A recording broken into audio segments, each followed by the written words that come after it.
Dear children, welcome to part 2 of chapter 13 MySQL SQL revision tour. So here first topic of ours is classification of SQL statements. So we have three types of SQL statements that we are dealing with, that is DDL, which is data definition language commands. And what are these commands? The commands that are used to create your databases or create your tables, drop your tables. Okay, all these types of commands that are actually defining your relation or your databases, these types of commands are DDL commands.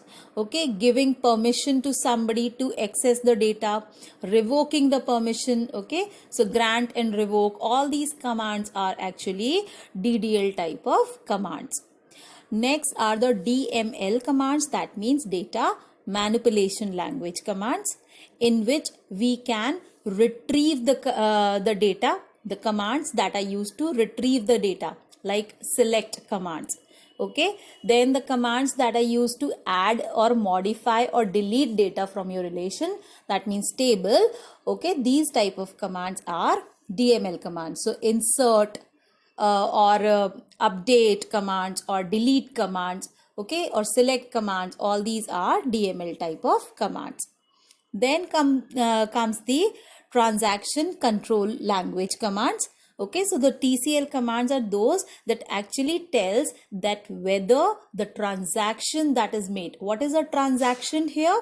Like if you're inserting the data into your table, whether the data is actually inserted into the table successfully or not. Okay, so if when you insert the data until when the data is inserted into the table, that is actually one transaction that you have made. Okay, so transaction control commands actually deals with this only, that whether a transaction is completely executed, successfully executed or not.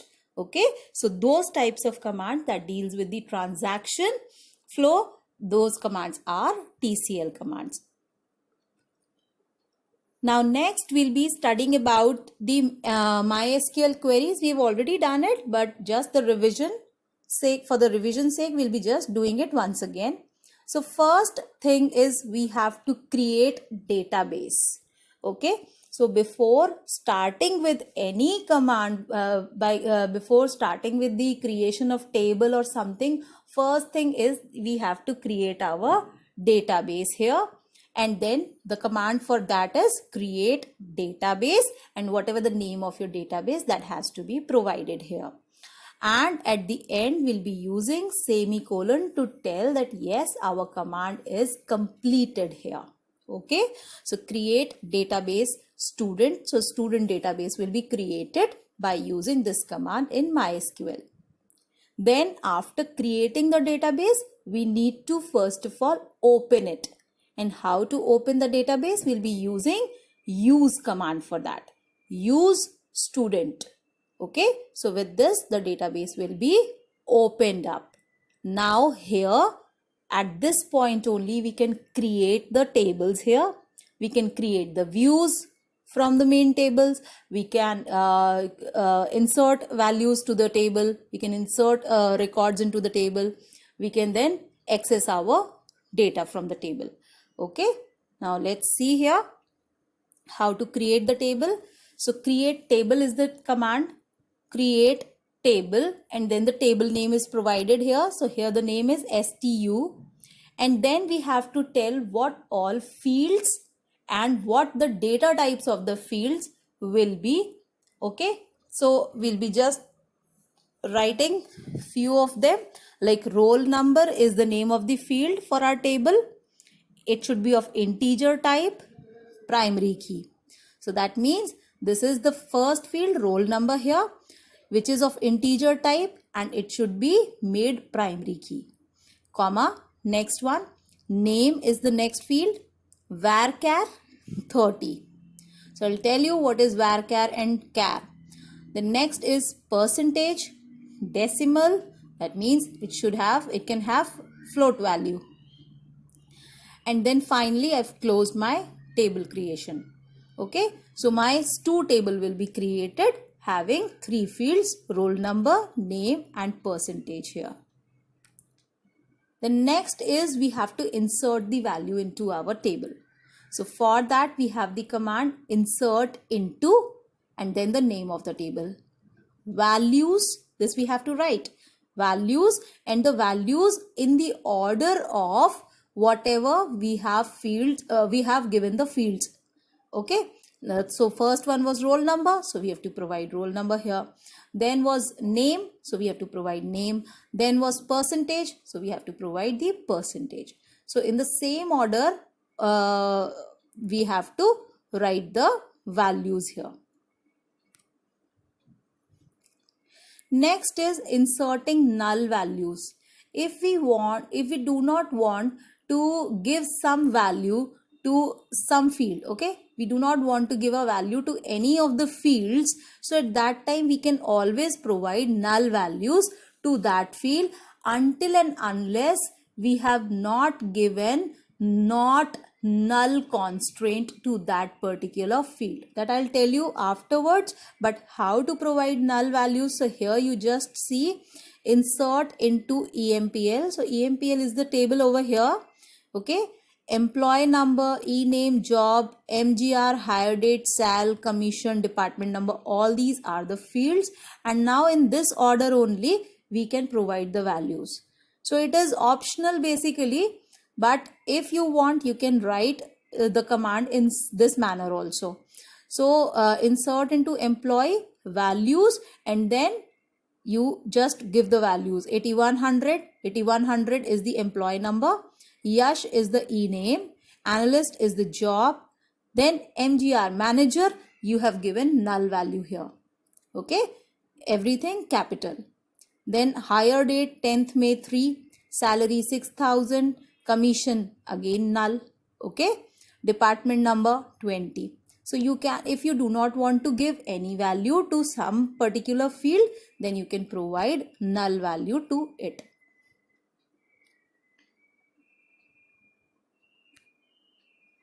Okay, now see, select all pets with gender as male.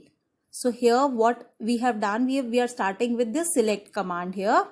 So we are actually, when we have inserted all the values, right, and after that we just want to see some particular type of values. If we want to see all the values, right, so at that time we just write select asterisk from, let's suppose the table is pet, so select asterisk from pet.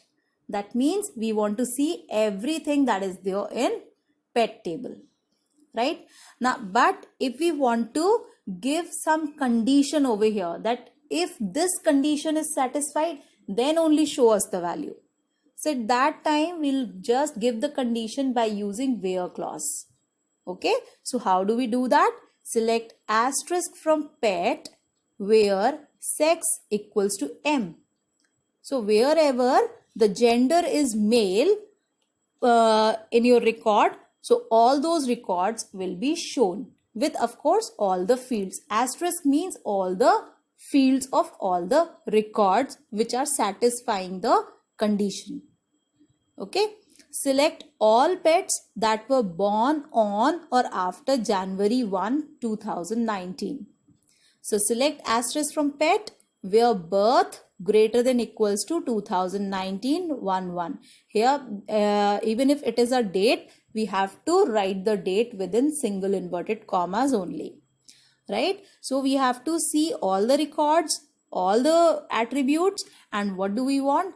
Birth should be greater than equals to 2019 1/1. This condition must be satisfied, then only show the record to us.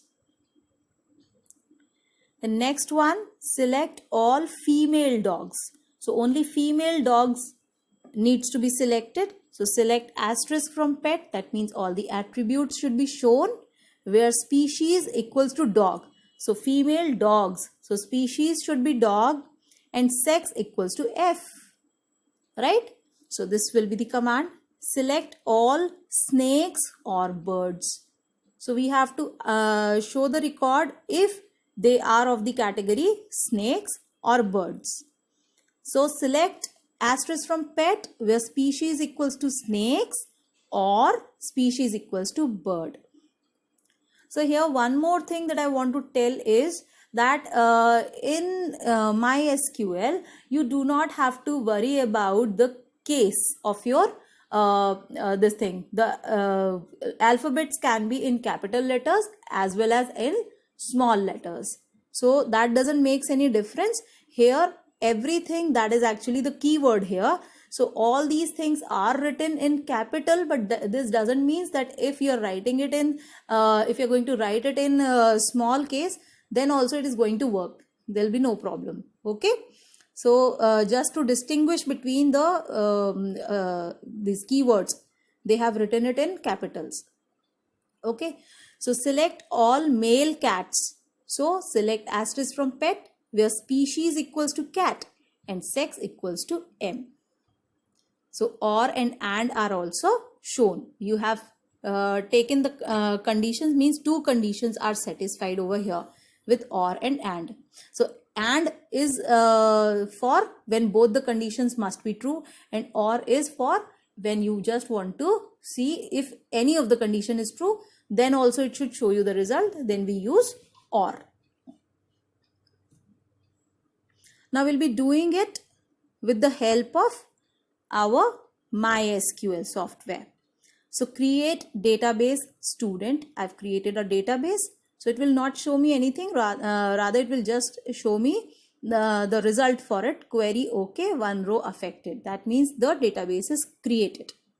Next, use student. So I'm just opening the database. So database changed. Now you can see instead of none, I have student here.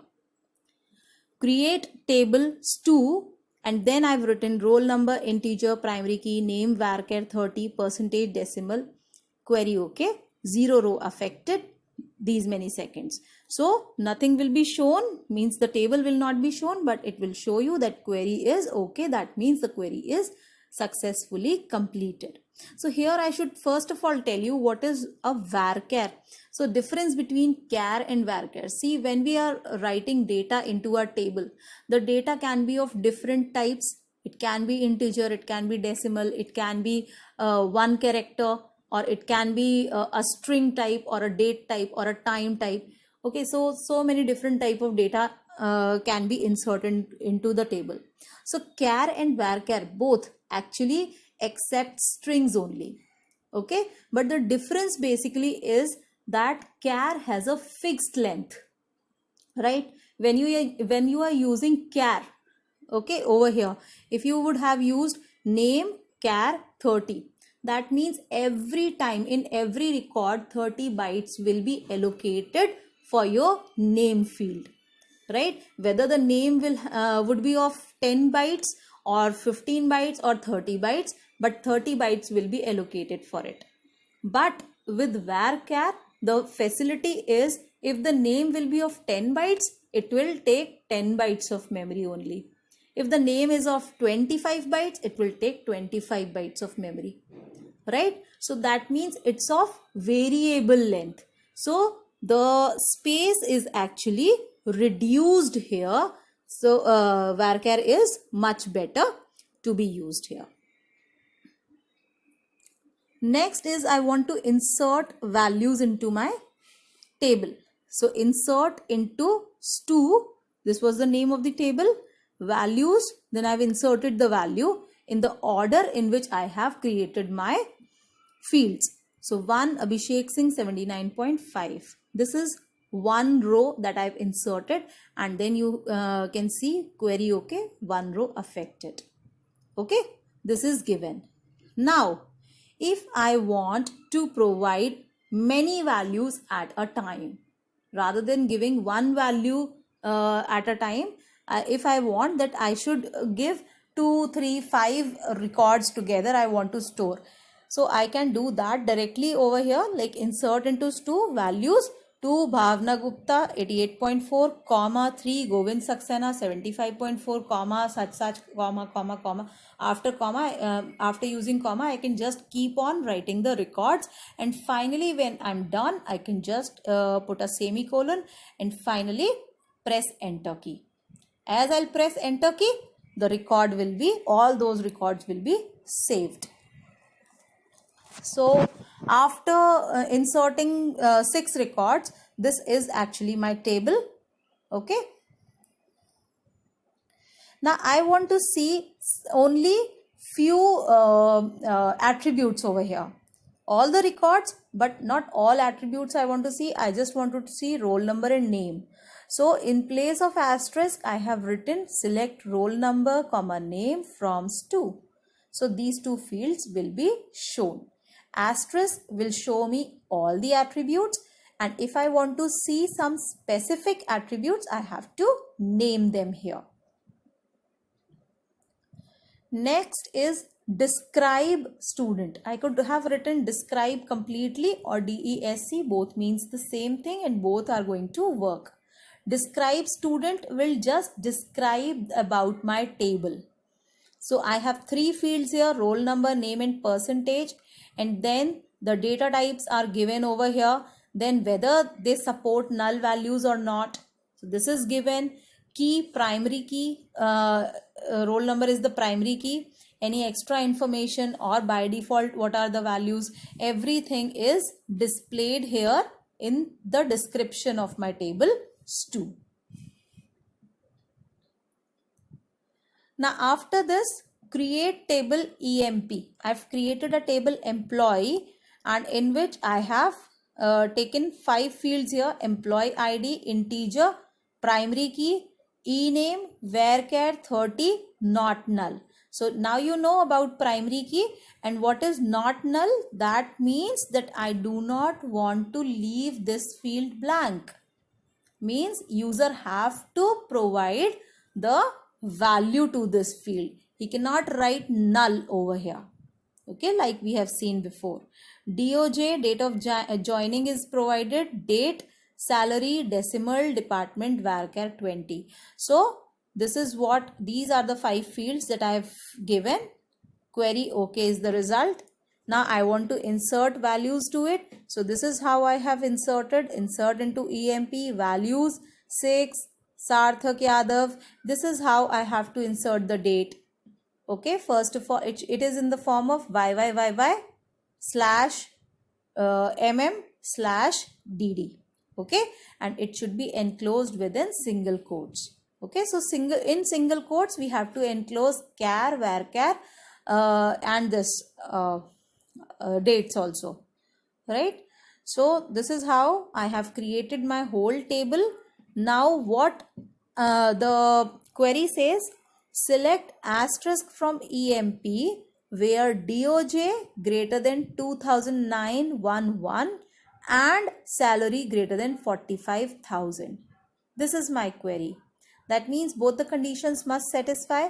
Select asterisk from EMP, that means asterisk means I have to see all the attributes here. So all 5 attributes are here. So both the conditions must be true, then only the records will be shown to you. So 4 records are shown.